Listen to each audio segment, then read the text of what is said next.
Hi, everybody. Welcome to the Perform Happy podcast. I am so excited to have somebody hanging out with me, actually for the first time virtually. So this is the person who I've actually only seen in person, which is very rare because most of my work is virtual.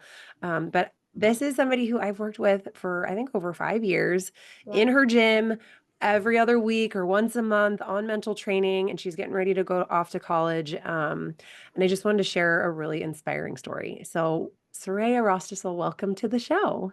Hi, everybody. So this is Soraya's first interview. This is a big brave step. I'm so proud of you for saying yes. Thank you. And she's one of three siblings who are, big sports and gymnastics family. They just moved across the country away from me, so I'm still getting Yeah, over I that, know. but that's okay. I miss my coach Rebecca. But so let's just start at the beginning with when did you first fall in love with gymnastics? I fell in love in gymnastics in the very beginning. I started when I was 1 years old, and I've been doing it for 17 years. The journey has not been easy whatsoever. There have been so many times where I've wanted to quit, give up, just be done with the sport. But in the end, I'm so happy that I've stuck through it and stayed with it because the end result really, really is amazing. I started competing in level 3 when I was 8 years old. And then the year after that, right after I turned 9, I contracted bacterial meningitis, which was an ear infection that spread to my brain. Um, the right side of my body became paralyzed, and I had to relearn how to walk, how to talk, basically all the basic things in life. And on top of that, I still wanted to get back in the gym and relearn all my skills. So that happened, and then 6 months later, I came back, did level 3 again, and I was able to win vault at states. After having brain surgery, ear surgery, and a couple other little things, it was just amazing. I went on to compete level 4, level 5. Then I went back to back during the year of COVID. So I went from level 5 to level 7. And then I ended up having to do level 7 for 3 years because of mental blocks and COVID and all of that drama. I went on to doing level 8 for 2 years, and now I'm a first year 9 as a senior. I've also committed and signed to a college for acrobatics and tumbling, so that's what I will continue to do after I graduate. Awesome. And so when I came into the picture, you were level 7. Like I think it was maybe the first year level 7 pre-COVID.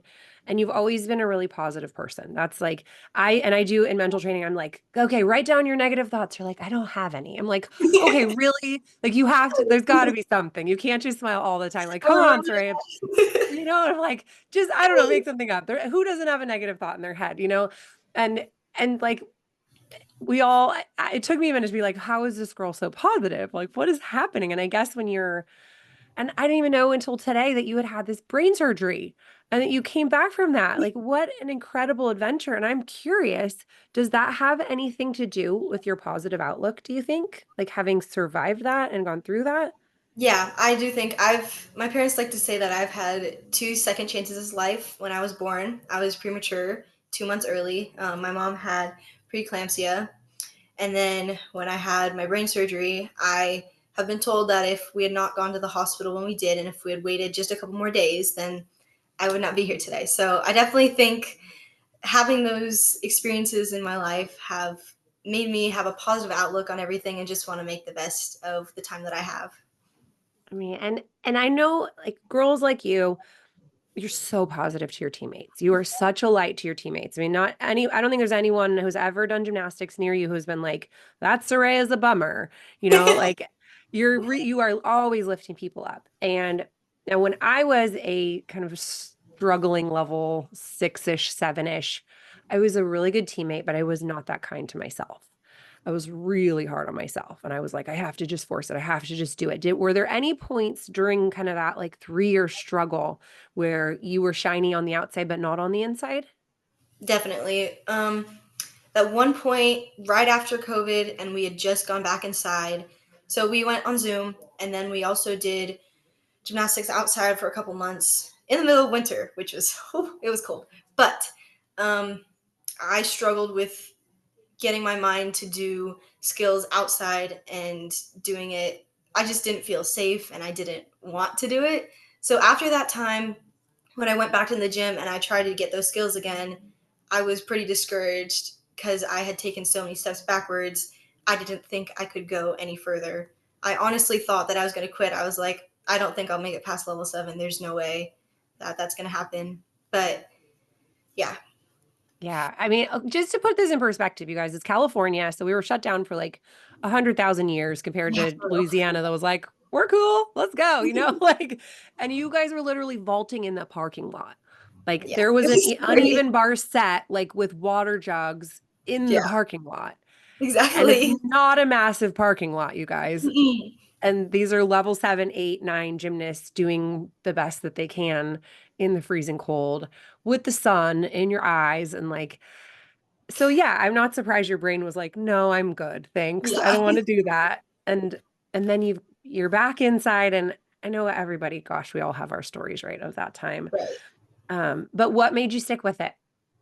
What made you Well, give it a little more time? my parents really encouraged me to stick with it because they felt like I hadn't lost my love for gymnastics. I just need to find it again. I just need to keep going. So they encouraged me to finish one more season. And if I was truly done with the sport, then they're okay with that. They just didn't want me to quit because I was scared. Um, Mhm. so they really pushed me through that. My coaches really helped me, encouraged me. You, of course, you helped me every single step of the way. You helped me gain back every single skill, helped me get my confidence back. And in the end, I ended up competing the best year I had ever had. I got a 10 on vault. I had some of the personally best scores I've ever had, and I fully fell in love with the sport again, all because of my parents, my coaches, you, God, everything really helped me to be where I am today. Because if I didn't get that past that point, I definitely would regret like not doing the sport again. Yeah. Well, and I mean, and it wasn't exactly like a light switch flipped either. Right. That from my perspective, it was like slow and steady It was progress. very slow. It took a long time. Um, the our owner at Redwood Empire, he would stay for an extra hour and he would help me with all the skills that I was struggling, especially on bars, especially on giants, because that's the skill that took forever to get back. And I'm really grateful for all the people who helped me to just keep it going, even if it didn't work out the way I wanted to. I didn't end up competing some of the skills that I wanted to, but it still worked out. Yeah. So there was this flexibility, there was this generosity. It's one thing I love about that gym in particular is Right. the coaches listen. And if you're like, I need help, they're like, They're yes, so that's amazing. Yeah. I mean, it's really it's something that I want people to understand is out there that if you feel and even sometimes like you are so determined. And I remember watching you on the vault and you're like, just one more. I just want to try again. I'm going to try again. And we all had to be like, Soraya, let's put the mat back in or whatever. Let's take the mat back out or Uh, whatever the progression was. Like, it's okay. Let's hold on. Let's back it up a bit. And I know for a lot of athletes, that is the hardest thing for them to do is go sure. back to the pit bar or bring the spot back in. I mean, how did you kind of grapple with that? Like when your brain was like, no, I do need to take a step back. Right. It was challenging at first, admitting that I needed to take a step back to move forward. But really, my coaches and you guys really helped me see that that is what I needed to do to be where I wanted to be. So taking those little steps back and then progressing forward little by little was really helpful. And I still do it today. If I'm struggling on a skill and I'm having a hard day, I will ask my coaches if I can take a step back or do a little bit easier, do it on the line, and then I'll go back, do whatever I need to do, and it always works out. That's the thing. Like you actually have to be braver, in my perspective, to stop and go backwards than to just try to like force it. Yeah, That's what most people, because they're like, I care and I want this. So I'm just going to keep pushing and I keep hitting a wall and I keep freezing. And if you can just surrender and go, okay, I need a little help right now, exactly. then it gets that much easier, that much faster. So then what were some of the other strategies? I know you guys, you didn't do all the most traditional routines throughout your level Yeah. 7 and even 8. So what were some of the other things that kind of got you through when you were feeling afraid or certain skills were giving you trouble? Um, Well, my parents, obviously, they encouraged me a lot. They told me it was okay if I didn't get all 10 start values, if I did a different skill, if I needed to skip an event on a meet at a meet, which I did have to do sometimes. If that's what it took to get me where I wanted to be, that helped. You gave me so many exercises and things to help my brain and to help me calm down and focus on getting the new skills instead of focusing on the old ones.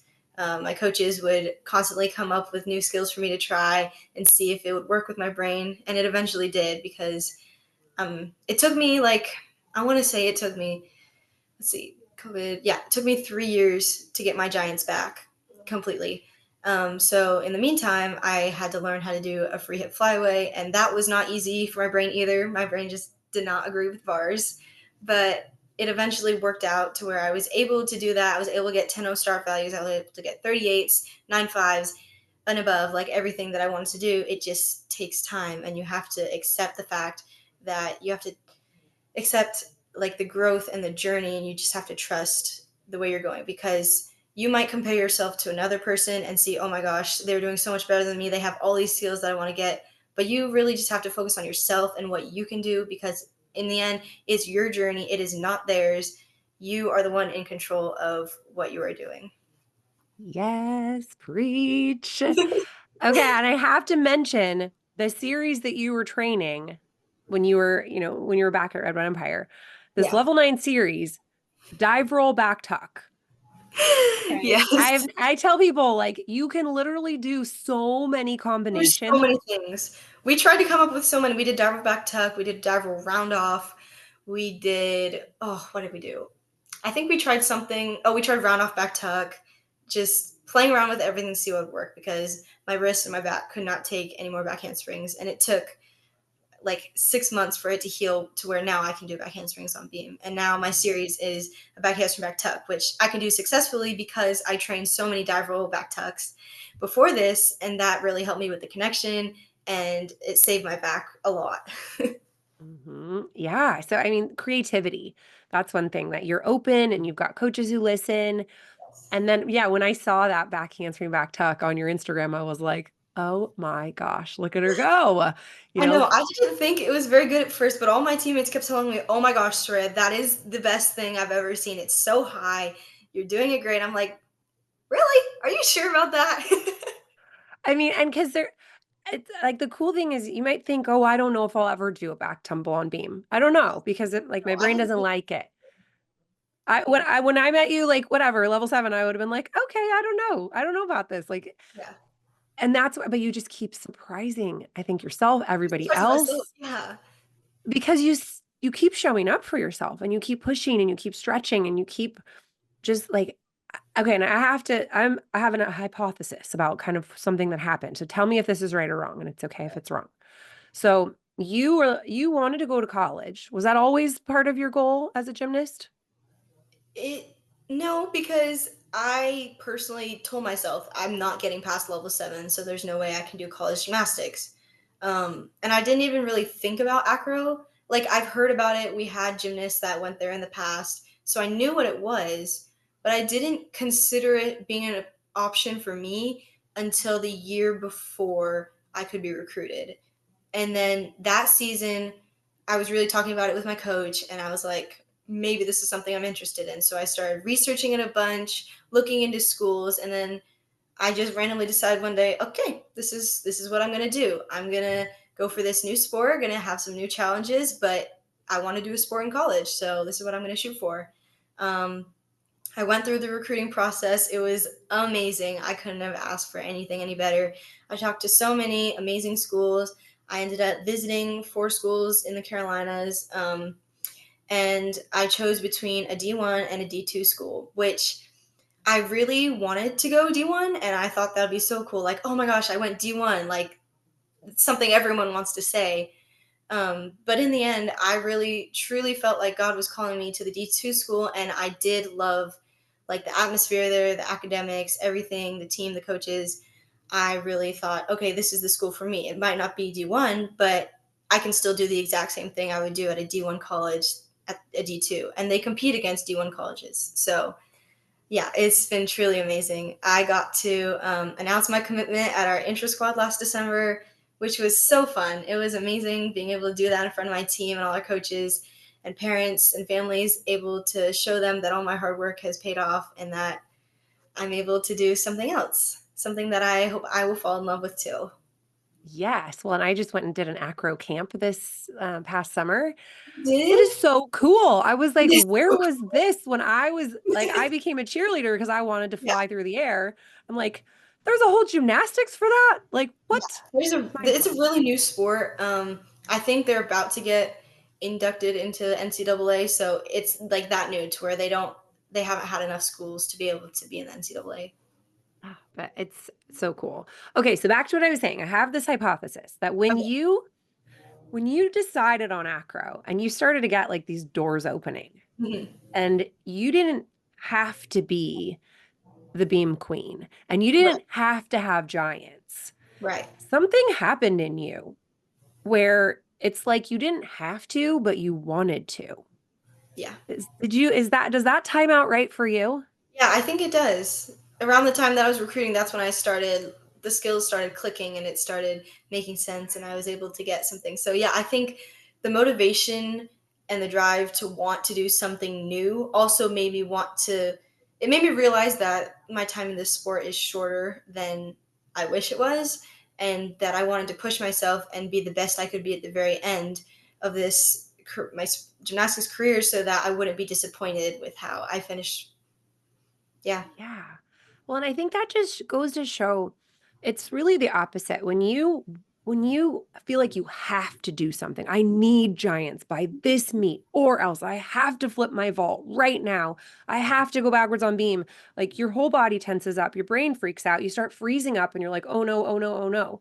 Yes. Whereas if you're like, I actually don't need any of this, this is all bonus. This is Right. literally an after school sport, and I just want to see what my body can do. Exactly. Then you start smiling again and you're like, let's get that code of points book out and see what we can put together. Like, Right. why Yeah. not? Yeah. And it just like the joy in you just completely started radiating from that point of really being there for you, I think.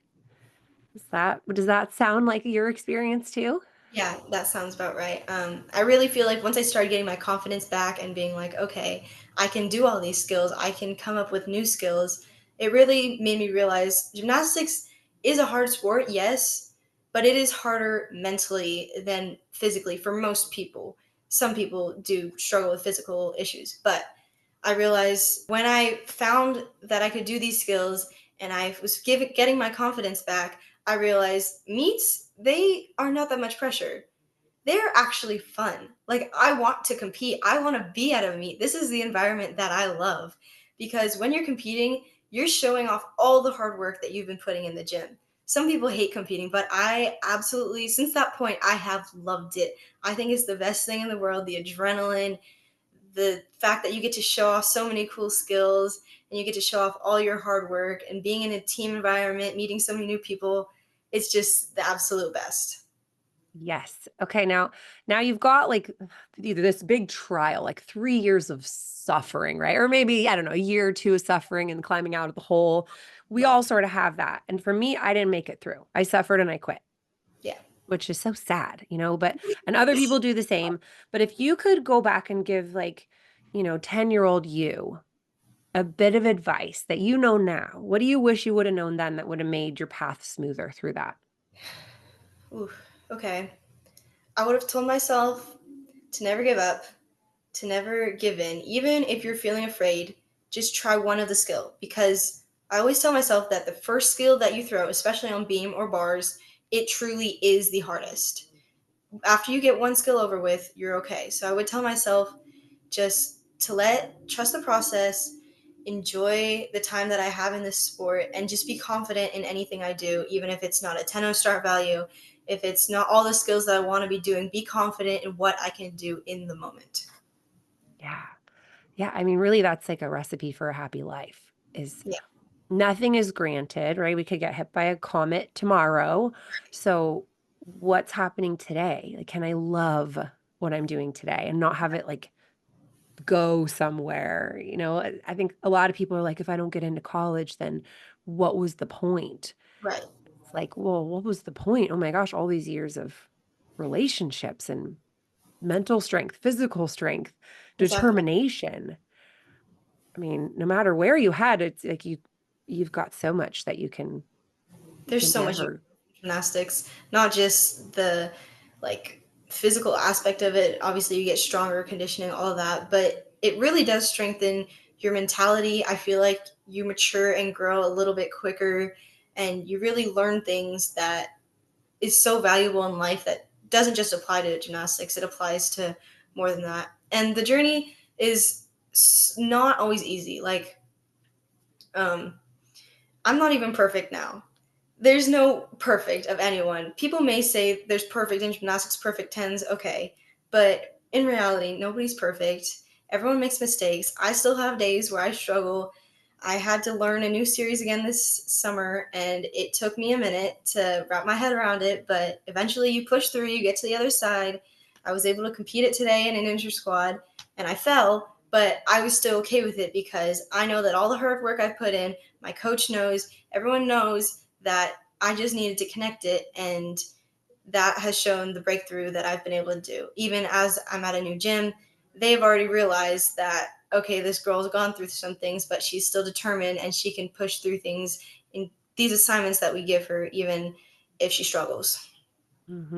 Yeah, and of course you have to build trust. You have to build Right. trust with your new coaches because you're not supposed to trust people you just met. Like It's true. it's not healthy, right? You have to like feel people out before you put your life in their hands.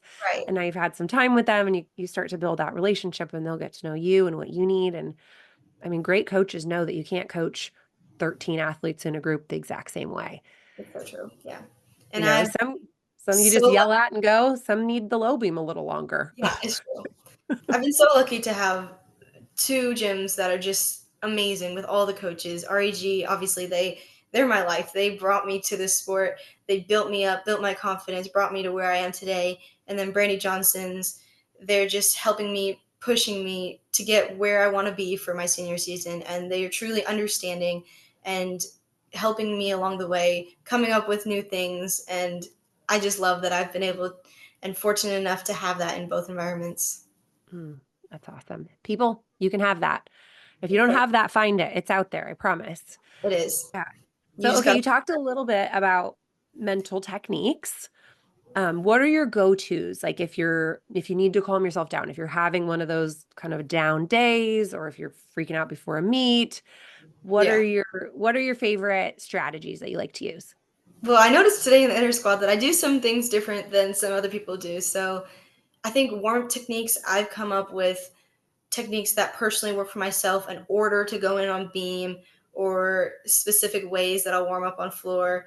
And they truly help me and give my brain calm because I will do that every single day of my life. So then when I get to a meet, it's like, okay, this is normal. I do this every day. Another thing that has helped me tremendously is visualizing before every single show routine. Before a show routine, I will sit down in a pike and I'll close my eyes and just visualize the routine done as well as I can do, as well as I know how to do.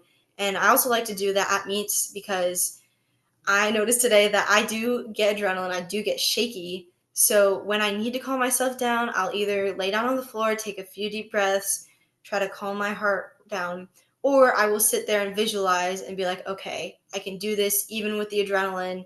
I can still perform the way that I know that I can do. Yes. Yes, that's such a great tip because like we've talked about in groups at your gym that like some people love roller coasters and some people hate them. Yeah. And the difference is not physical. It's like everyone's got the adrenaline, everyone's got the heart pounding, everyone's got the breathing, slightly colder hands, the narrowed in focus. But the people who say, "Ooh, I hate this feeling," don't like roller coasters. And people who Right. say, "I love it," love roller coasters. And so people who say, "I hate competing," it's literally like I'm activated and I think it's bad versus I'm activated and I know I can hit when I feel like this. Exactly. It, Yeah. like It's all about just having mindset. that perspective. Yeah. If you just look at it that way and you're like, this is my go mode, Right. bring it on. I know my focus is narrow. I know I'm full of energy. I know I'm ready. That it's been proven to actually make you a better competitor. It's If true. you perceive your nerves as positive versus if you Yeah, perceive them as that's right. I negative. honestly love the pressure now. I used to hate it because of the nerves, but now I've just come to term with the nerves, or I figured out how to deal with them and calm them down a little to where, okay, I like the pressure. I can perform well under pressure. That's like the best thing to believe about yourself, Yeah, because and if you believe it, it's true. And your brain's like, exactly. okay, boss, let's do this. Let's have some fun out there. Yeah, Awesome. Okay, now you did not choose to do mental training. You guys had this thrust upon you. So right. be honest, were there ever hesitations of like, I don't need this, I'm not crazy? Like, did you have any hesitation at first? Probably in the beginning, I was probably like, why are we doing this? What is this helpful for? But I quickly came to realize that you were there just to help me and my mentality throughout gymnastics. And I really did lean on you a lot. And I looked forward to our meetings so much because I was like, I want to show her the progress that I made, or I need help on this skill. I need Coach Rebecca's help and advice. And yeah, I've come to love mental training. I think everyone should do it in gymnastics because even if you don't think you need it, it really does help you, and it helps mentally like it just helps with everything, not even in gymnastics but in life too. Yeah. When I started studying sports psychology, I got less stressed at the dentist. It's real. It works in all the situations. Yeah. So I just wanted to mention that because a lot of people still have this stigma around mental training, like, oh, you have to be like so scared or you have to be too anxious or whatever. But really, Right. it's just a performance enhancing technique. I agree. Uh, okay. So now that you are headed into college, what are you most proud of? Like, what part of you that you have built through this incredible journey are you the most proud to bring into this next chapter? Okay. I think my confidence. I when during COVID, I was really at a low. I had no confidence. I didn't think I could do anything. I was struggling in gym. I would actually. I just remembered I would have panic attacks before gym. I would get really anxious. My stomach would hurt really bad, and I'd be crying because I did not want to go. Um, but really finding that confidence, those slowly started going away to where now I'm going into gym every day happy and confident and positive. So what I want to bring into college is confidence, um, trusting the process because I'm going to be learning a lot of new skills, going to be on a dead mat, going to be a top, going to be tossed in the air. I'm just going to have to learn how to deal with it, how to accept where I am, even if it's not where I want to be, and really just enjoying everything while it lasts, trying to stay positive. Oh, it's so fun. Yeah, watching like the top is obviously, I was like, I want to be a top. Like, whatever, 3 months ago, I'm like, get me up there, coach. This looks awesome. But yeah, to bring that confidence into to a team, that's something special about acro too, is that like you strike me as just such a team, community, group oriented person. Like you are just such a amazing teammate that I think that acro is going to be such a beautiful fit. Oh, I can't wait. Yeah, I have heard it's more of a team sport than gymnastics, so that'll be something cool. Well, it's like a third layer of trust. In artistic, you have to trust yourself and you have to Right. trust your coach Yeah. and you have to trust the process. But then here you are, you got to trust your, the people who are literally holding you up. Exactly. And that's so important to have, and you've got this experience of building trust with new coaches and with teammates. And so I'm sure that will pay off too. Yeah. So, okay, I talked to a lot of athletes who are, level 8 or 9 and have had some setbacks, either fear or injury. And they've always had this, like, I want to go to college and I feel like my dreams are falling through my fingers like sand because life is hitting. Like, no one ordered this pandemic, like things are happening that are outside your control. It's What true. advice would you give to those people who are like, ugh, is there a point? And like, what if? Right. Or just kind of in that, like, I'm not feeling like I'm reaching my dreams and goals right now. Right. Well, I have met a lot of people that are like, say, level 8 or 9, and they're about to graduate or they're class of 26, and they're like, okay, I can't get recruited. Like, there's no hope for me. What's even the point? Some people have quit, some people just like accept it. But I really say, trust the process, push yourself a little bit, see if you can get to where you want to be. And if it doesn't work out, look into other options. So I personally didn't, I knew I wasn't able to do college gymnastics, even though I would have loved that, and I think that would have been amazing. But I found a loophole. I found a different sport. I found something else that I can do and that I can love. So if there's anything else out there that you like after you're done with gymnastics, you can still find something and do sport in college if that's what you really want to do. Yes, pole vault is a really Yeah, cool crossover sport for gymnasts. I've heard that. Diving. Hmm. I've worked with a bunch of divers and pole vaulters who are former gymnasts, Yeah, and it's like you go into this sport and you're already amazing at it. I went to cheer when I went to high school after I retired. It's like there's a lot of things that you can be really great at. yeah, there And is. somebody, I cannot remember who said this. Oh, I think it was Nina Sossman Pogue, who was a former national team member. She's like, well, find something else to be great at. Right. Like if one door closes, find something else to be great at. I know you don't have to be like the best at everything to feel good about yourself, but I'm pretty sure you can get to level 8 gymnastics. You can be pretty amazing at a lot of things. I agree with you there. So, like, not to just have only one path forward that feels like success, but to Hmm. open yourself up to like, what else can I be amazing at? What else can fill my soul in the way that my gymnastics has? Yeah. Amazing. Oh, Soraya, I'm so proud of you. Have the Thank most fun this season. It's like, what a Oh, cool cannot wait. way It's to, so bittersweet. It's so bittersweet. I do not want it to end, but at the same time, I am looking forward to this new season where I get to go to all these different meets. I get to travel, be with new teammates, new coaches. It's just going to be so much fun, and I can't wait that to see all this hard work pay off and do all these skills I never thought I'd be able to do. I'm so excited. I'm so excited for you. And you were amazing. Would never know this was your first interview. You're a pro. Thank you so much for hanging out with me today. Thank you. I enjoyed it.